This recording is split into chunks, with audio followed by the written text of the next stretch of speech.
نو general. یہ نو general. اب جیسے ایسا ہی ہے کہ جب آپ برگیڈیئر سے اوپر چلے جاتے ہیں، آپ کیپٹن سے اوپر چلے جاتے ہیں، میجر سے اوپر چلے جاتے ہیں، تو نیچے والے رینکس جو ہیں وہ پھر نیچے رہ جاتے ہیں. I stand corrected. Field marshal Asim Munir صاحب کا. ٹھیک ہے، پہلی بات تو یہ ہے کہ فیلڈ مارشل کی جو ملاقات، اچھا اس پہ ایک بات آپ ذہن میں رکھیے کہ جب صدر ٹرمپ انہوں نے یہ ایک بات کہی تھی کہ مجھے جیتنے والے لوگ پسند ہیں.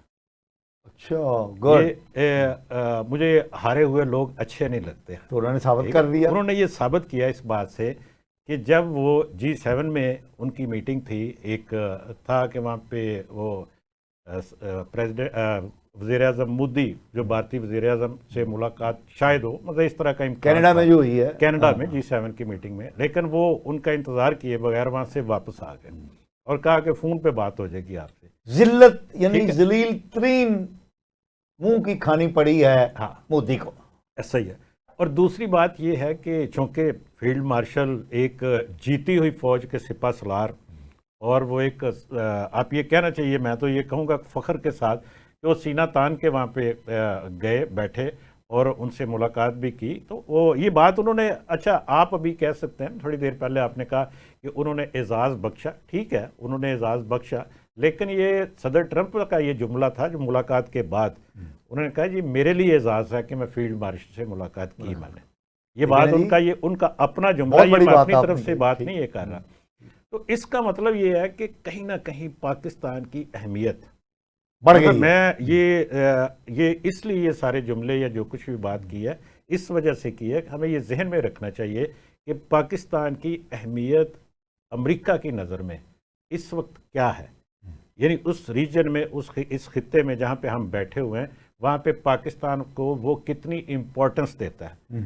اور یہ ایک جو یہ سارا جو جس کا ہم سلسلہ جب بات کر رہے ہیں، ملاقات 1 گھنٹے کی شیڈول ملاقات تھی، لیکن وہ 2 گھنٹے تک چلی تقریباً. 2 زیادہ بڑھ گئی ہے، 2 گھنٹے سے بھی زیادہ ٹائم وہ چلا. 1 گھنٹے کی تھی لنچ سمیت، لیکن یہ 2 گھنٹے سے زیادہ گفتگو ہوتی رہی. اور اس میں جو وہاں سے خود پریزیڈنٹ ٹرمپ نے جو بات کی اس کے مطابق بھی، اور اس کے بعد جو ہینڈ آؤٹ جاری ہوا جو ISPR کی طرف سے، ہماری جو فوج کا جو ترجمان ادارہ ہے اس کی طرف سے، اس میں 2-3 چیزیں وہ بڑی کلیئر سی انہوں نے کہا کہ اسٹریٹجک جو ایشوز ہیں وہ ڈسکس ہوئے وہاں پہ. اور ان کے اوپر جب ہم یہ لفظ استعمال کرتے ہیں اسٹریٹجک کا، اس کا مطلب یہ ہے کہ اس کے اندر آپ کی علاقائی تعاون، آپ کے فوجی تعاون، آپ کا معاشی تعاون، آپ کا اور دوسرے لوگوں کے ساتھ ہو سکتا ہے کسی ایسے لیول پہ جا کے جہاں پہ امریکہ کو ضرورت ہے کہ جی فلاں ملک کے ساتھ ہماری کوئی، فرض کریں چائنا کے ساتھ وہ چاہتا ہے کہ جی کہ ہماری کوئی بات چیت ہو، کوئی ان کا ایک جو معاملہ چل رہا ہے اس میں کوئی پاکستان مدد کر سکتا ہے، ایران کے ساتھ کر سکتا ہے. اور یہ بات خود ٹرمپ نے بھی کہی، اور یہ بات بھی ہے کہ ایران کا معاملہ بھی وہاں ڈسکس ہوا. آپ کی بات بڑی ہوتی ہے. آپ جس چیز کی طرف اشارہ کر رہے ہیں کہ امریکہ کو ضرورت ہو اور پاکستان تعاون کرے، تو یہ 60s میں جو ہنری کسنجر کا دورہ ہوا تھا چین کا، تو پاکستان نے وہ فیسیلیٹیٹ کیا تھا، اور پہلا رابطہ پاکستان کے ذریعے ہوا تھا امریکہ کا چین کے ساتھ. تو اب بھی جیسا آپ کہہ رہے ہیں کہ ممکن ہے کہ امریکہ چاہتا ہو کہ چین کے ساتھ کچھ نیگوسیشن میں پاکستان فیسیلیٹیٹ کرے، یا ایران اسرائیل جنگ کے اندر پاکستان کوئی رول پلے کرے. اس میں 2-3 چھوٹی باتیں اور حوالے آپ کو یہ حوالہ دینا چاہتا ہوں. ایک تو جو بھارتی میڈیا وہ یہ پاکستان کے خلاف ایک پروپیگنڈا اس نے بڑا کیا کہ پاکستان نے ایران کی جو کوئی وہاں پہ کوئی اپنا اسلحہ بھی بھیجا، یا ایران نے کوئی پاکستان کو کہا کہ ہمیں اسلحہ دیں یا یہ کرے وہ، کہ پاکستان کے دفتر خارجہ نے اس کی بھی تردید کیا کہ انہوں نے کہا جی ایسا نہیں ہے. اچھا نہیں، ایک بات بتائیں، لیکن ادھر پھر پاکستان زندہ باد کے نعرے میں آپ سے عرض کرتا ہوں. دیکھیے بات یہ ہے کہ دوسری بات، کل یا پرسوں غالباً ایک جیوز کا جلوس تھا، اس جلوس میں یہ ایک سانگ کی شکل میں، ایک ترنم کی شکل میں جو وہاں پہ نعرہ لگایا گیا کہ وہ یہ کہہ رہے تھے کہ پاکستان روکے ایران کو اسرائیل کے اوپر بمباری کرنے سے. اچھا، یہ اسرائیل میں جلوس نکلا ہے؟ اسرائیل میں نکلا اور وہاں پہ یہ اس کا یورپ میں نکلا، یہ جلوس نکلے ہیں، اور ان میں یہ پاکستان سے یہ اپیل کی جاتی ہے کہ پاکستان اپنا اثر و رسوخ استعمال کرے اور ایران کو روکے۔ آپ نے شروع میں بات کی تھی، میں پھر وہ یہ چیزیں ساری جوڑ رہا ہوں کہ آپ نے کہا تھا کہ اسرائیل نے حملہ کیا اور اس کے بعد وہ ایسے کر کے آپ نے کیا کہ جی کہ ختم ہو گیا ملیا میڑ۔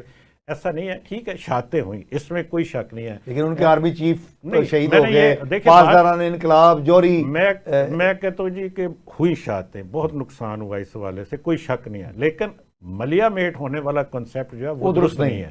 اگر خدا نخواستہ ایسا ہوتا تو آج چیخیں جو سن رہی ہے پوری دنیا سن رہی ہے، آپ نے سی این این کی رپورٹ دیکھی ہوگی جو انہوں نے اسرائیل کے اندر سے مختلف شہروں کی جو رپورٹ دی ہے، اس کو آپ دیکھیں تو وہ تو غیر جانبدار میڈیا ہے نا، وہ کوئی باعث میڈیا ہم اس کو نہیں کہتے، چلے وہ کیوں دی ہے اس نے، یہ اس کا اپنی پالیسی ہو سکتی ہے، لیکن جو دکھایا انہوں نے جو کچھ اس کے مطابق تو اس وقت وہاں پہ چیخیں اٹھ رہی ہیں، اور یہ سارا کچھ اس طرح سے ہے کہ اس وقت ایران بہت زیادہ اوپر جا رہا ہے، ٹھیک ہے نا۔ اچھا، یہ بات چونکہ آپ کا دوسرا ٹاپک تھا، میں نے اس کو اصل میں وہ چھیڑ دیا، اس میں معاملات یہ ہے کہ جو ملاقات ہوئی پریزیڈنٹ ٹرمپ کے ساتھ، اس ملاقات میں اس کے اوپر بھی ڈسکس ہونے کا مطلب یہ ہے کہ پاکستان اپنا اثر و رسوخ استعمال کرے، چائنا کے ذریعے کر سکتا ہے، اور باقی جو دوست ممالک ہیں، عرب ممالک ہیں، ان کے ذریعے سے کر سکتا ہے، اور ڈائریکٹلی ایران کے ساتھ جو کہ پاکستان کے اچھے مراسم ہیں، کسی دور میں خراب رہے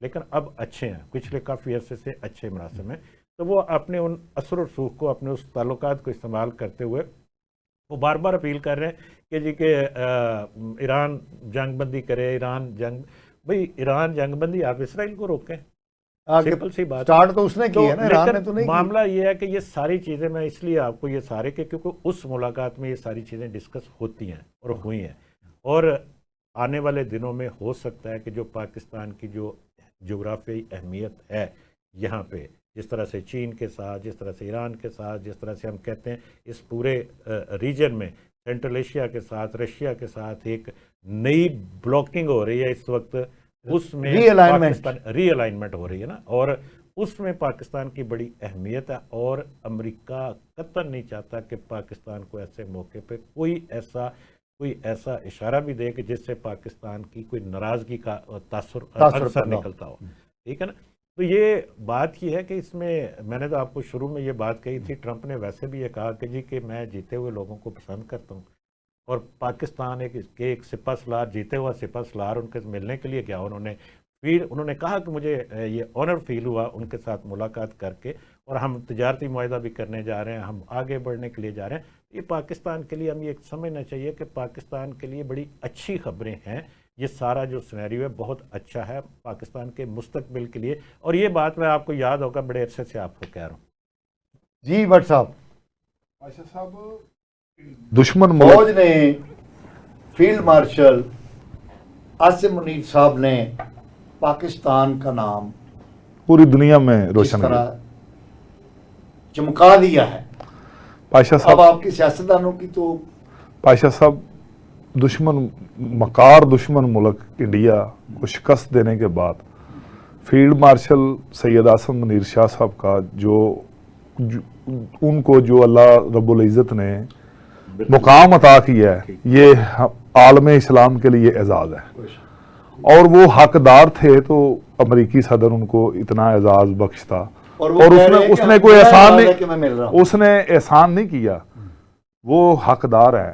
دیکھیں بادشاہ صاحب، عالمی منظرنامہ جو ایران کی صورتحال بنی ہوئی ہے، اسرائیل پہ اٹیک ایران کر رہے ہیں، ہم دعا گو ہیں تو اللہ تعالیٰ ایران کو فتح کرے، نصیب کرے، ہماری ہمدردیاں ایران کے ساتھ ہی ہے نا، جو انہوں نے ظلم و ستم پوری دنیا میں فساد برپا کیا ہوا ہے، اسرائیل نے ایک نجائز ریاست نے، غزہ میں وہ کیا کر رہے ہیں، اور کئی ملکوں پہ انہوں نے بمباری کر کے ان کو تباہ و برباد کیا، لیکن یہ وہ دن دور نہیں جب یہ اس کا آخری یہ حربہ ہوگا، یہ شکست ہوگی اور یہ صفحہ ہسٹری سے جلد مٹ جائے گا۔ 2026 تک پاشا صاحب مشرق وسطیٰ میں اس عالمی منظرنامے میں نا کافی تبدیلیاں رونما ہوئیں گی۔ اگر اسرائیل کو ادھر روکا نہ گیا تو پھر تو آگے چلے گا نا. کئی ملکوں میں ادھر سے کتنی دور سے آیا میزائل پھینکتا آگے آگے. بٹ صاحب 1948 سے آج تک اسرائیل کو روکا نہیں جا سکا. اب روک جائے گا انشاءاللہ تعالیٰ رکے گا, اور اللہ تعالیٰ کی مدد بھی ان کو حاصل ہے ایران کو, اور کافی حد تک معاملات جو ہیں ان کے بہتر جا رہے ہیں. ویسے اللہ تعالیٰ کی مدد تو ان کو بھی حاصل ہے کیونکہ وہ بھی اللہ کو ہی پکارتے ہیں. اور اسرائیل کا قیام جو ہے وہ خدائی وعدہ ہے. وہ کہتے ہیں کہ یہ اللہ نے ہم سے وعدہ کیا تھا یہ سرزمین ہمیں دینے کا, اور ہم وہ سرزمین حاصل کر کے رہیں گے. وہ بے گناہ خواتین بچوں کو شہید کر کے اللہ کو پکارتے ہیں, اور ان میں اور ایران کے مسلمان بھائیوں کے میں فرق ہے ان کا بہت زیادہ. وہ بے شک اللہ کی کتاب کو مانتے ہیں, لیکن وہ کوئی انسانیت کو بھی مان لینا. جی اقبال صاحب, اللہ تو ان کے ساتھ بھی ہے, ایسی بات نہیں ہے. کوئی شک نہیں, اللہ تو دیکھیے رب العالمین ہے, مطلب کہ وہ رب المسلمین تو نہیں ہے, رب العالمین ہے, اس میں کوئی شک نہیں ہے.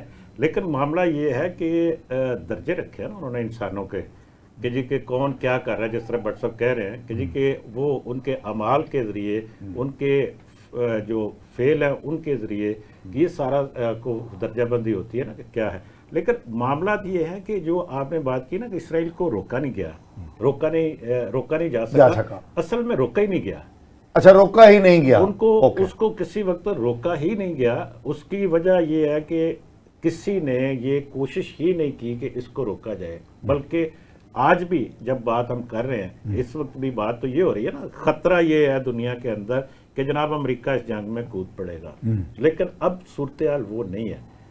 آپ کو یاد ہوگا کہ پریزیڈنٹ ٹرمپ نے یہ کہا تھا کہ اگلے 48 گھنٹے کے اندر یہ سرنڈر کریں اور اس کے بعد ہم معاہدے پر دستخط کریں تو پھر یہ جنگ رک جائے گی. اچھا, ویسے امجد اقبال صاحب یہ تو بلف ہے کہ معاہدہ کرے, بات چیت کرے. تو آلریڈی ایران تو بات چیت کر رہا تھا, 5 دور ہو چکے تھے.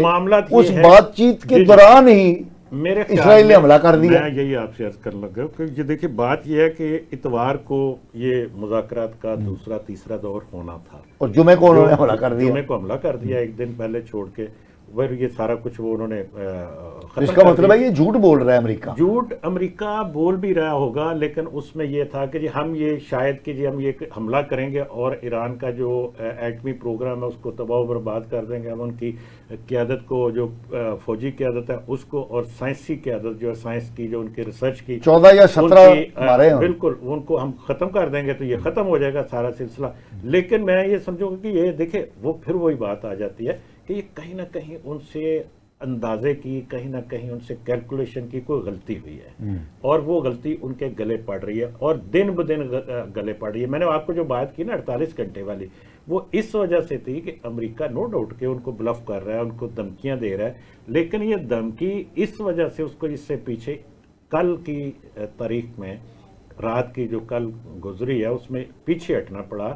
انہوں نے کہا جی کہ اگلے 14 دن میں ہم یہ فیصلہ کریں گے. 48 گھنٹے والی بات ختم, اب 14 دن. دوسری طرف صورتحال کیا ہے پاشا صاحب؟ صورتحال دوسری طرف یہ ہے کہ اس وقت جو عالمی میڈیا ہے اس کا کہنا یہ ہے کہ اسرائیل کے پاس 7 دن سے زیادہ جنگ لڑنے کا سامان نہیں ہے.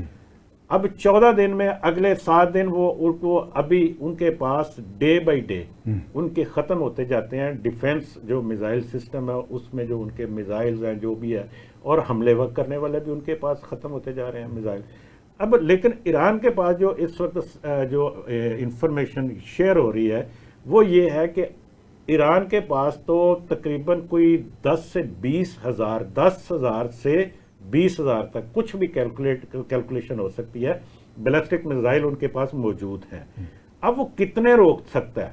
آپ کی بات بڑی ہوتی ہے. ناظرین, امجد اقبال صاحب جو بات کر رہے ہیں میں اس میں ایک ایڈ کر دیتا ہوں. آج ہی کی اطلاع ہے عالمی ماہرین کی کہ آج سے پہلے جو ایران میزائل فائر کرتا تھا ان کی پینیٹریشن 10% تھی. یعنی 100 میزائل اگر فائر کیا ہے تو 10 میزائل جو ہیں وہ ہدف پر جاتے تھے, اور 90 میزائل جو ہے ان کے نظام کی وجہ سے وہ ہدف پر نہیں پہنچتے تھے. آج کی اطلاع یہ ہے کہ یہ پینیٹریشن جو ہے یہ 35% تک چلی گئی ہے. اب 100 میزائل اگر فائر کیا جاتا ہے تو 35 میزائل اسرائیل کے سسٹم کو کراس کر کے ہدف پر جا کر گرتے ہیں. اس کا مطلب یہ ہے کہ اسرائیل کا جو دفاعی نظام ہے وہ دن بدن کمزور ہوتا چلا جا رہا ہے. اور یہی بات امجد اقبال صاحب کہہ رہے ہیں کہ اسرائیل کی جو کیپیسٹی ہے، کیپیسٹی ٹو فائٹ، وہ گریجولی کم ہو رہی ہے، اور ایران کی جو سٹاک پائلنگ ہے اور ایران کی جو ولنگنس ٹو فائٹ ہے اس میں ہمیں کمی دکھائی نہیں دے رہی. جی امجد اقبال صاحب، اگر آپ اجازت دیں تو ہم ایک شارٹ بریک پر چلے جاتے ہیں اور پھر یہیں سے ہم اپنی بات کو شروع کریں گے.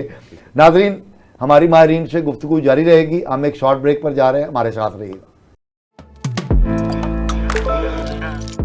ناظرین ویلکم بیک. ناظرین، امجد اقبال صاحب وقفے میں جانے سے پہلے بات کر رہے تھے اسرائیل اور ایران کا کمپیریزن ان کی فائٹ کرنے کا صلاحیت کا. جی امجد اقبال. اچھا، ایک تو میں نے آپ سے عرض کیا کہ دن بدن 7 دن جو اس وقت عالمی ماہرین جو وہ انفارمیشن دے رہے ہیں کہ 7 دن میں یہ اسرائیل کا جو ڈیفنس سسٹم ہے وہ کولیپس کر جائے گا مکمل طور پر. اور ان کے پاس وہ ختم ہو جائیں گے نا روکنے والے. اگر ان کو کہیں سے کوئی سپلائی آتی ہے تو یہ دوسرا ایک سوال ہے. اس کے اوپر بھی میں آپ سے بات کرتا ہوں کہ وہ سپلائی اور اس کا کیا امکانات کیا ہیں. لیکن ایران کے پاس ایک پیچھے بہت بڑی تعداد میں نے آپ کو بتایا کہ جی کہ ان کے پاس ابھی میزائل بہت موجود ہیں. اور دوسری بات یہ کہ ابھی تک انہوں نے ایئر سٹرائک نہیں کی اس طرح سے جو فائٹرز کی جو آپ کہہ سکتے ہیں کہ جو کہیں کچھ نہ کچھ ان کے پاس محفوظ ہوں گے نا، اور وہ وقت آنے پر وہ بھی آ سکتا ہے نا. اگر اور اوپر سے یہ 15 دن کا ٹائم دے دیتا ہے امریکہ ایران کو کہ جی آپ 15 دن میں ہم فیصلہ کریں گے کہ ہم نے ایران کودنا کہ نہیں. اب معاملہ یہ ہے کہ کل اصل میں نا دیکھیں بات یہ ہے کہ ہوا کیا. میں تھوڑا سا اس پہ بات کرنا چاہوں گا کہ جب ٹرمپ نے دھمکی دی تھی کہ ہمیں پتہ ہے کہ ایرانی سپریم کمانڈر کہاں ہیں اور ہم کو ان کو کہیں بھی مار سکتے ہیں، اور یہ نیتن یاہو نے بھی یہی بات کہی، یہ دونوں طرف سے بات آتی ہے. اس کے جواب میں روس کی طرف سے بڑا سخت ری ایکشن آتا ہے اور انہوں نے کہا یہ کسی صورت بھی قابل قبول نہیں ہوگا کہ امریکہ اس جنگ میں کودے یا کسی کو قتل کرے. اور یہی اسی طرح کا ملتا جلتا ایک سٹیٹمنٹ چائنا کے فارن آفس کی طرف سے بھی جاری کی گئی ہے. یہ 3 بڑی طاقتیں ہیں نا دنیا میں جو اس وقت ہم کہتے ہیں کہ جی کہ امریکہ، روس، چین. ٹھیک ہے، باقی تو ساری چلے وہ ہم مانتے ہیں برطانیہ کوئی ہو، لیکن وہ سیکنڈری ہے سارے بات بڑی کلاس ہے، بڑی یہ تینوں. ان میں سے 2 یہ کہہ رہی ہیں کہ اگر یہ آپ اس جنگ میں کودیں گے، آپ اس جنگ میں انوالو ہوں گے یا اس طرح کا کوئی ایکشن کریں گے، وہ کسی بھی صورت قابل قبول نہیں ہوگا. ٹھیک ہے، تو یہ اس کا مطلب یہ ہے کہ یہ پتہ امریکہ کو بھی کہ اگر میں وہاں پہ اس میں کودتا ہوں تو یہ ایک نیا رخ اختیار کر لے گی. اور پریزیڈنٹ ٹرمپ کسی بھی صورت ان کی الیکشن سے پہلے کی ساری جنگیں روکنے کی جنگیں روکنے کی، اور دوسری بات وہ جس دن انہوں نے اقتدار سنبھالا اس دن سے لے کے آج تک وہ امریکہ کے لیے معیشت ان کی مستحکم مضبوط کرنے کا وہ بندوبست کر رہے ہیں، پیسے اکٹھے کر رہے ہیں. وہ اپنے آپ کو جنگ میں کسی انوالو کر کے خرچہ نہیں بڑھانا چاہتے کوئی بھی. یہ آپ کہہ سکتے ہیں جو بھی آپ نے بات کی تھی، بلف کر رہے ہیں، دھمکیاں دے رہے ہیں کہ رک جائے. اس میں ایک اور بھی ہو سکتا ہے کہ چانس جس طرح سے ابھی ہم نے یہاں پہ دیکھا یہ 6 مئی سے لے کے 10 مئی تک جو معاملات ہوئے کہ اس طرح کا کوئی وہاں پہ جو بہت زیادہ کئی عرصے سے اس کو بڑی آوازاری ہوئی تھی اسرائیل کو کہ میں ایران کا ایٹمک جو پروگرام ہے وہ تباہ کر دوں گا، حملہ کر دوں گا، یہ کر دوں گا، وہ کر دوں گا. ہو سکتا ہے انہوں نے کہا کہ آپ کر لو بھئی، اپنا شوق پورا کر لو، دیکھ لیتے. جب یہ آپ اپنے وہ واپس چلے جاؤ گے بل میں تو پھر ہم باقی مذاکرات بھی کر لیں گے. تو بات ہو سکتا ہے آگے جاؤ. اچھا بٹ صاحب، یہ ایران اسرائیل جنگ تو یہ جاری رہے گی. ہمارا بجٹ پیش ہو گیا ہے، ہمارے پبلک پر تکلیفیں بڑھا رہے ہیں سرکاری عمال اور اہلکار، یہ پرائس کنٹرول کے چکر کے اندر. جی اس پر آپ کی کیا ٹیک ہے؟ پاشا صاحب، تحصیلوں میں یونی کونسل لیول پہ پرائس مجسٹریٹ تعینات ہوئے ہیں یہ تو پہلے نہیں تھے سسٹم یہ. ہوئے ہیں, کام کر رہے ہیں. اوکے. اور وہ 30 لاکھ روپیہ ریونیو اکٹھا کر کے 2,000 روپیہ ریڑی بان سے, ہوٹلوں سے جرمانے, قانونی طور پہ ہر جرمانہ کرتے ہیں قانونی طور پہ. اچھا. لیکن دیکھنا یہ ہے کہ ایک ریڑی بان کی اتنی سخت ہے تو وہ 2,000 جرمانہ دے. نہیں تو یہ حکومت پنجاب کے غیر اعلانیہ آرڈر ہے تو اتنے اکٹھے کر کے دو. نہیں, اس طرح کا تو اکٹھا کرتے یہ جو وارڈن ہیں وہ بھی کرتے رہے ہیں سر, وارڈن بھی کر رہے ہیں تو یہ بھی کر رہے ہیں. اتنے چلان لے کے تو وہ گورنمنٹ کے خزانے میں جمع کرانے ہیں. دیکھیں بادشاہ صاحب, ملک معاشی بدحالی کا شکار ہے, غریب کا حال نہیں. لوگ خودکشیاں کرنے پہ مجبور ہو جائیں گے. خدا کا یہ رحم کرے. یہ وزیر اعلیٰ پنجاب محترمہ مریم نواز شریف صاحبہ سے بھی درخواست ہے, تو جو افسران اس طرح کی بے رحمی سے ان لوگوں کو کا خون چوس رہے ہیں ان کو کسی اور صوبے میں بھیج دیں. اور صوبے تھوڑے صاحب بات یہ ہے کہ خون چوسنے کا حکم تو حکمرانوں نے دیا ہے نا. اب خون اچھے طریقے سے چوسیں وہ یا برے طریقے سے. سیاستدان اتنا بے رحمی کا آرڈر نہیں دے سکتا کیونکہ انہوں نے ووٹ لے کے آنا ہوتا ہے نا عوام سے. تو آپ کا کیا مطلب ہے کہ کئی جگہ پہ مریم نواز صاحبہ کو پتہ نہیں ہوگا کہ یہ کیا ہو رہا ہے؟ نہیں, کہ ہو سکتا ہے نہ بھی علم ہو. دیکھو بیوروکریسی جو ہے وہ بیوروکریسی بات چھپاتی تو ہے. سارے بیوروکریٹ تو نہیں بتاتے تھے یہ نیچے ہو رہا ہے. امجد اقبال صاحب جی. دوسرا, کئی جگہ پہ کام ٹھیک بھی ہو رہا ہے. دیکھیں ہر جگہ پہ غلط نہیں. جس طرح میاں والی میں ایڈیشنل کمشنر سلیمان لون صاحب ہیں, وہ کسی سے بے رحمی ان کے نیچے. نہیں, وہ میاں والی میں تو شاید اس لیے اچھا کام کر رہے ہوں گے کہ وہاں پر پی ٹی آئی وغیرہ کا ہولڈ ہے. اور جگہ گھبرا کے اور جگہ گجرانوالہ میں شبیر حسین بٹ صاحب ہیں, اے ڈی سی آر ہیں, وہ بھی اچھا کام کر رہے ہیں. ادھر واگا میں عامر بٹ صاحب ہیں, اسسٹنٹ کمشنر ہیں, دیانتداری سے فرض شناسی سے کام کر رہے ہیں. کسی غریب سے زیادتی نہیں, سائل کو ریلیف دیتے ہیں. یہ 3 4 5 لوگ جو میری نظر سے گزرے, اور بھی افسر ہوں گے, لیکن کئی جگہ پہ نام لینے کے بغیر میں بول رہا ہوں تو ایسا ہو رہا ہے. تو جو لوگ نا 15-20 ہزار ریڑی بان کا ہر مہینے میں چلانوں کی مد میں جا رہے ہیں. امجد اقبال صاحب, بٹ صاحب نے تو بڑی کھل کے یہ الزام تراشی کر دی ہے. میں بٹ صاحب کی بات کریں, مجھے کہ خود ہی انہوں نے الزام لگا دیا, خود ہی وضاحت پیش کر دی میں اس بات پہ کہ کچھ ٹھیک بھی کام کر رہے ہیں. مطلب ٹھیک کیا کر رہے ہیں, جو ٹھیک کا کہا ہے وہ نہیں ایگری کرتے. میں اسی پہ کہہ رہا ہوں کہ وہ ٹھیک کیا کر رہے ہیں. ٹھیک یہ کر رہے ہیں, فرق کریں. انکروچمنٹ کے خلاف ایک آپریشن جاری ہے. ریڑی بان, مطلب ہم یہ کہتے ہیں, ایک بڑا اعتراض ہے کہ وہ غریب آدمی ہے, ریڑی لگاتا ہے, اس کو آپ بھائی اب سڑک کے اوپر ریڑی کیوں لگاتے ہو؟ راستہ ٹریفک رکتی ہے وہاں پہ, آپ ایک ریڑی نہیں لگتی, پھر وہاں پہ آپ پوری لائن لگ جاتی ہے ایک ریڑی کے ساتھ. ان کو اگر آپ ایک بار کہتے ہیں کہ پیچھے کر لو ریڑی, یار آپ پیچھے ہٹ جاؤ, پیچھے لگاؤ, سروس روڈ پہ لگا لو, اور مین ٹریفک کو بلاک مت کرو. 1 دفعہ 2 دفعہ 3 دفعہ جب نہیں رکتا تو پھر کیا کرے؟ یہ صحیح طریقہ ہے. یہ جو بٹ صاحب آپ کو کہہ رہے ہیں نا کہ بھائی ان کا پھر چلان کریں. ابھی میں آپ کو مجھے بتائیں 2000 روپیہ آپ کی جو جرمانہ ہے اس کا, جو ٹریفک رولز کی خلاف ورزی کا, ایک موٹر سائیکل والا ایک غریب آدمی, فرق کرے 2000 روپے جرمانہ, اس کے اوپر بڑا ظلم ہے, یہ مان لی بات, لیکن اس کو پتا کہ مجھے یہ 2000 روپے جرمانہ ہو گیا اگر میں نے 1 وے کی خلاف ورزی کی, اس کے باوجود وہ کرتا ہے. یہ کتنا جرمانہ پھر ہونا چاہیے؟ یہ بات آپ کی بڑی معقول ہے. کیوں کرتا ہے؟ اور پھر یہ نہیں ہے کہ اس نے جا کے کہیں کوئی وہ اس کو بڑا ایمرجنسی ہے, کہیں پہنچنا ہے, اس کا وہ کہیں ڈیوٹی پہ, یہ وہ سلسلہ, تو یہ 1 وے کی خلاف ورزی کر کے 1-2 منٹ کے بجائے اس کے کہ وہ صحیح راستے سے آئے. پھر ہیلمٹ یہ کس لیے ہے؟ یہ اس کی حفاظت کے لیے نا. وہ نہیں پہننا, وہ لے کے ٹینکی کے اوپر رکھا ہوتا ہے کئی لوگوں نے, لیکن سر پہ نہیں, اپنی حفاظت کے لیے ہے. اور 2000 روپے جرمانہ اس کا, وہ جرمانہ بھر دینا ہے, لیکن وہ ہیلمٹ نہیں پہننا. اب ہم اپنے بچوں کو بھی نہیں کہتے کہ جی کہ آپ باہر جا رہے ہو تو یہ ہیلمٹ لو. بٹ صاحب ٹھیک ہے, یہ بات یہ ہے کہ دیکھیں ان چیزوں کے دونوں, ہر چیز کے 2 رخ ہوتے ہیں. دوسرے, ہم ایک چیز کو زیادتی, یہ بات ٹھیک ہے بٹ صاحب کی کہ اتنا جرمانہ وہ ظلم ہے ریڑھی والے کے لیے, وہ الگ بات ہے کہ شام کو 2000 کی دیہڑی لگا کے جاتا ہے یا نہیں, بچوں کو کیا کھلائے گا, ٹھیک ہے نا, تو وہ 2000 روپے جرمانہ دے گا تو وہ کیا کھلائے گا. لیکن اس کو پتا کہ یہ یار یہ یہاں پہ ادھر نہیں لگانی, تو اس نے وہیں کھڑے ہونا. کیوں؟ جی بٹ صاحب جواب دیں آپ. سر یہ واقعات بھی رپورٹ ہوئے ہیں، لیکن اکثریت میں جو ٹارگٹ ہوتا ہے نا وہ یہ 10 دکانیں لائن میں ہیں، اس کا 5-5 ہزار روپیہ کر دو. اچھا ویسے ایک بات ہے، یہ آپ میرے سے بہت اس معاملے میں ایکسپرٹ ہیں. میرا نقطہ نظر یہ ہے امجد اقبال صاحب اور بٹ صاحب کہ یہ جرمانہ حل نہیں ہے، یہ جرمانہ ظلم ہی ہے. یا تو اگر ایک منٹ رک جائیں، میں یہیں پر رک جائیں. آپ مجھے بتائیے گا کہ سزا کسی بھی جرم کی کیوں رکھی جاتی ہے؟ کہ وہ جرم نہ ہو.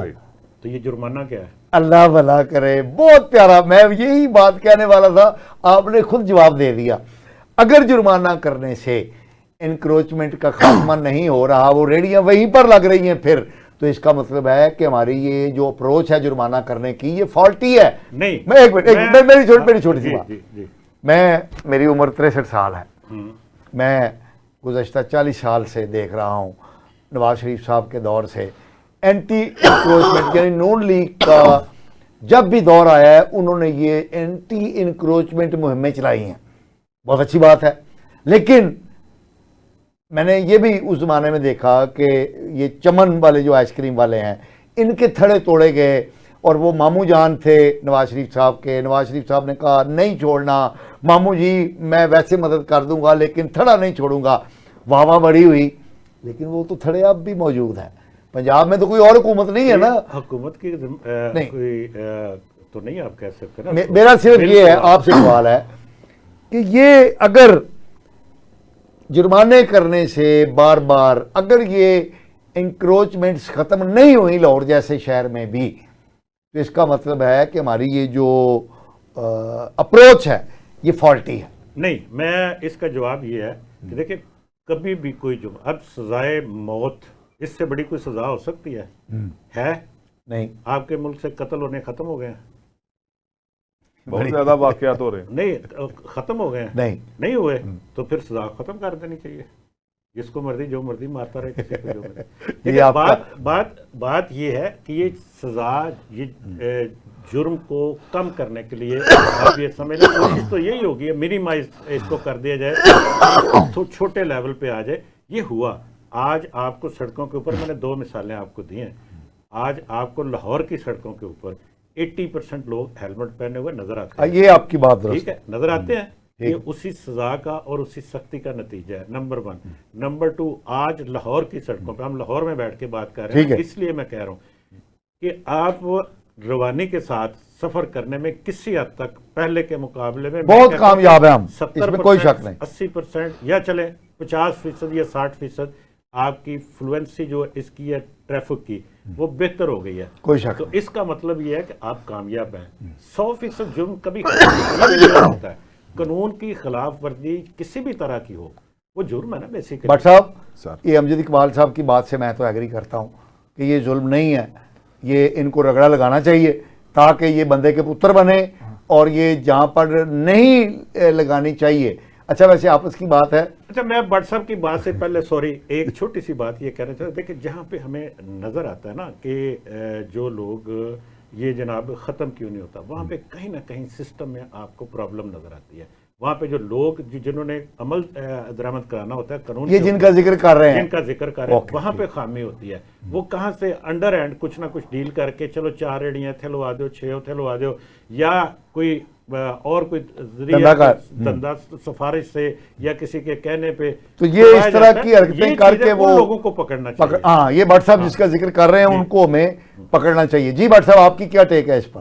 سر جتنا بھی اقبال صاحب نے ایکسپلین کر دیا اس چیز، قانون کی گرپ تو ہونی چاہیے، یہ درست ہے، لیکن اس طاقت تو اگلے کی ہو نا. تو ایک بندے کا روز ہی چلان 2-2 ہزار کا ہو جائے 15 دن، وہ کدھر سے کرے؟ 15 دن تو گھر میں چولہا ہی نہ. یہ ویسے بڑے افسوس کی بات ہے کہ اس کو ایک دن چلان ہوتا ہے تو وہ ریڑی اگلے دن پھر وہیں لگاتا ہے، اس کو دوسرے دن چلان ہوتا ہے پھر وہیں لگاتا ہے. تو یہ اس کا مطلب ہے اس کو تو اس کا جرمانہ بڑھا دینا چاہیے. سر یہ سر پیچھے ریونیو جمع کرنے کی کہانی نہیں. بات یہ ہے کہ آپ کو گھر جا کے تو کوئی نہیں جرمانہ بٹ صاحب کرتا نا. نہیں بٹ صاحب یہ چھوڑ دیں آپ. ایسے قانون شکن ریڑی بانوں کی ان کو جرمانہ بڑھانے کی جرمانہ بڑھا دینا چاہیے، کیونکہ وہ بندے کے پتر نہیں بنتے. اور میں سمجھتا ہوں کہ یہ جو ہمارے سرکاری آپ نے کوئی 1 کلو کوئی آلو بخارا لینا ہے، آم لینے ہیں، اور انہوں نے کوئی زبردستی 3-4 ایسے ضرور ڈال کے دینے ہیں کہ جو کہیں نہ کہیں سے خراب ہوں گے، وہ کہیں نہ کہیں داغی ہوں گے، وہ کوئی بڑا چلے آپ بات کریں۔ اچھا، ویسے امجد اقبال صاحب آپ کی بات بڑی ہوتی ہے، ہماری حکومت جو ہے، موجودہ حکومت بھی مریم نواز صاحبہ کی قیادت میں بہت سارے اچھے کام کر رہی ہیں، اور ان کے اثرات جو ہیں وہ ہمیں نظر آ رہے ہیں۔ آپ نے ٹریفک کی جس روانی کا ذکر کیا ہے، یہ مریم نواز صاحبہ کے چچا جان اور مریم نواز صاحبہ کے والد صاحب محترم میاں نواز شریف صاحب اور شہباز شریف صاحب کی پلاننگ، کاوشوں کا، اور جو انفراسٹرکچر ڈیولپمنٹ کا جو ویژن تھا، یہ اس کا نتیجہ ہے کہ آج آپ کہہ رہے ہیں کہ پاکستان میں، شہر لاہور میں جو ٹریفک کا فلو ہے یہ بہتر ہمیں نظر آ رہا ہے۔ اور اسی طرح میں یہ سمجھتا ہوں کہ اب جو مریم نواز صاحبہ جو ویژن لے کر وہ ستھرا پنجاب اور اس طرح کے بہت سارے جو منصوبے لے کر وہ چل رہی ہیں، ان کے اثرات جو ہیں وہ ہمیں نظر بھی آ رہے ہیں، اور آنے والے دنوں میں وہ اسی طرح بات ہوگی جس طرح آج آپ نے بات کی ہے کہ ٹریفک کا فلو بڑھ رہا ہے۔ ابھی پچھلے دنوں مجھے پتہ چلا کہ جو صاف پانی کی فراہمی ہے اس کے حوالے سے یہ جو پلانٹ ہیں، جو خراب پلانٹ ہیں، ان کو 100% درست کر کے فعال کرنے کا، یہ بہت بڑی شکایت ہے جی، بہت سارے جو پلانٹ لگے ہوئے تھے، یہ بالکل نئے بھی لگ رہے ہیں، اور جو لگے ہوئے ہیں اس میں سے بہت سارے خراب پڑے ہوئے نظر آتے ہیں، اور اس میں کوئی اتنا لمبا چوڑا خرچہ بھی کوئی نہیں ہے، وہ ان کی صرف چھوٹی موٹی مینٹیننس ہے، اس کے اوپر ضرور کرنا چاہیے۔ اور آج لاہور کے اندر پینے کے صاف پانی کی بہت کمی ہے، اور ہر علاقے میں ہر جگہ پہ لوگوں کے تھوڑے تھوڑے فاصلے پہ لگا دینے چاہیے تاکہ لوگوں کو کم از کم پینے کا صاف پانی تو دستیاب، اور اس میں خرچہ بھی نہیں ہے زیادہ، کچھ بھی نہیں آر او پلانٹ جو ہے ریورس، پھر 1 مہینے بعد اس کے فلٹر چینج ضرور کروانا۔ اچھا، آپ نے کیونکہ صاف پانی کی بات کی تو میں لاہور میں کئی ایسے لوگوں کو جانتا ہوں جو تعلیمی اداروں میں بچوں کے لیے فلٹریشن پلانٹ جو ہے گریٹس، یعنی وہ للہ فلا لگا کے دیتے ہیں۔ میں جب ٹیپٹا میں تھا تو میں نے بھی ان لوگوں سے ٹیپٹا کے کئی اداروں کے اندر جو ہے وہ اس طرح کے پلانٹ لگوا کے دیے۔ تو یہ ہمارے ہاں یہ فلنتھراپی کا، اللہ کے نام پر جو یہ اس طرح کے نیک کام کرنے کا جذبہ ہے وہ بھی بہت پایا جاتا ہے۔ ضرورت اس بات کی ہے کہ ہم ایسی ایکٹیویٹیز کو انکریج کریں اور ایسے لوگوں کے درمیان رابطہ پیدا کیا جائے۔ بہت سارے لوگوں کو پتہ نہیں ہے کہ وہ اس طرح کے جو مسائل ہیں، ہم ہر وقت حکومت کی طرف ہی نہ دیکھیں بلکہ جو ہمارے معاشرے کے اندر کار خیر کا جو سلسلہ چل رہا ہے، اس میں ایک تجویز ہے چھوٹی سی، آپ اگر اجازت دیں، وہ یہ ہے کہ فرض کریں میں فلٹریشن پلانٹ کی بات ہو رہی ہے، وہاں پہ ایک طبقہ وہ بھی ہوتا ہے جو اس کی ٹوٹیاں بھی اتار کے لے جاتا ہے، یہ ایک ہے سلسلہ، لیکن اگر جس ایریا کے وہاں پہ 50 گھر، 60 گھر، 70 گھر یا 100 گھر وہ جو یوز کرتے ہیں، ان میں سے چیدہ افراد کو لے کے چھوٹی چھوٹی کمیٹیاں بنا دیں کہ بھائی اس کی مینٹیننس کرنی ہے، ہر مہینے اس کے فلٹر چینج کرنے ہیں، اس کی ٹوٹیوں کا خیال رکھنا ہے، مینٹیننس کا خیال رکھنا تاکہ پانی ضائع نہ ہو۔ تو یہ چیزیں خود اپنے طور پر ہمیں شہری یعنی سیوک سینس کے طور پر کہ یہ اپنے طور پر یہ کر لیا، یعنی ہر چیز ہمیں حکومت پر نہیں چھوڑ دینی چاہیے، خود کر ہمیں خود بھی اس طرح کی چیزیں جو ہیں وہ اس کو بروئے کار لانا چاہیے۔ اور یہ میں سمجھتا ہوں کہ ہیلدی سوسائٹی کے لیے یہ اس طرح کی سرگرمیاں جو ہے ہمیں اپنے طور پہ منظم کرنی چاہیے، اور یہ اس طرح کی جو انسٹالیشنز ہیں، یہ جو صاف پانی کے پلانٹس ہیں اور دیگر جو حکومت اس طرح کی چیزیں ایک بار نصب کر دیتی ہے خرچہ کر کے، ان کی حفاظت، جیسے یہ پلانٹیشن جو مختلف جگہوں پہ حکومت کرتی ہے، حکومت کے ادارے کرتے ہیں، ان پلانٹس کی حفاظت کرنا جو ہے، میں سمجھتا ہوں کہ یہ ہمارے جو ہم ہیں شہری جو ہیں، بطور شہری ہمیں اپنے ان چیزوں کی جو حفاظت ہے اس کو انشور کرنا چاہیے۔ ہمارا بھی فرض ہے کہ ہم اس طرح کی چیزوں کی جو ہے حفاظت کریں۔ جناب امجد اقبال صاحب، جناب احمد جواد بٹ صاحب، آپ کا بہت بہت شکریہ کہ آپ ہمارے پروگرام میں تشریف لائے اور اپنے خیالات عالیہ سے ہمارے ناظرین کو مستفید فرمایا۔ ناظرین، آپ نے ہمارے ماہرین کی گفتگو سنی، ہمیں اپنے فیڈ بیک سے آگاہ کیجیے گا۔ اگلے پروگرام تک کے لیے اپنے میزبان مصطفیٰ کمال پاشا کو اجازت دیجیے۔ اللہ نے کے بعد